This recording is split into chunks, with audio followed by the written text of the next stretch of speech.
y a quelque chose qui a changé. Et je vous l'ai mis parce que souvent on me pose la question. On me dit, est-ce que je peux utiliser ChatGPT pour écrire les textes de mon site? Alors, il y a 6 mois, j'étais catégorique. Non. Interdiction. Interdiction. Pourquoi? Vous connaissez GPT, et normalement, en général, vous connaissez OpenIA depuis novembre 2022, date de sortie de GPT 3.5.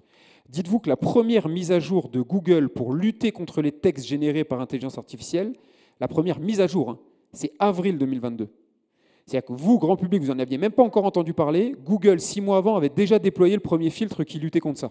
Par contre, il y a eu une keynote, il y a quelques mois. Une keynote, c'est des messages que nous font passer Google, c'est des conférences, dans lequel il y a un des boss du search qui a dit, écoutez bien, et là, il y a un mot qui a tout changé, il a dit, le but de Google, c'est de récompenser un contenu de haute qualité, quelle que soit la manière dont il a été produit.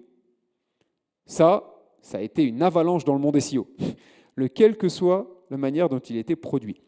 Donc finalement, si je peux vous donner un conseil par rapport à l'intelligence artificielle, ne faites pas de copier-coller de ChatGPT.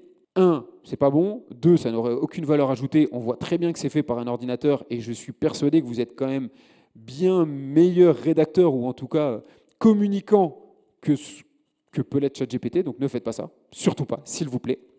Et si vous devez vous en servir, et moi je vous invite à vous en servir, servez-vous-en pour qu'il vous aide à rédiger.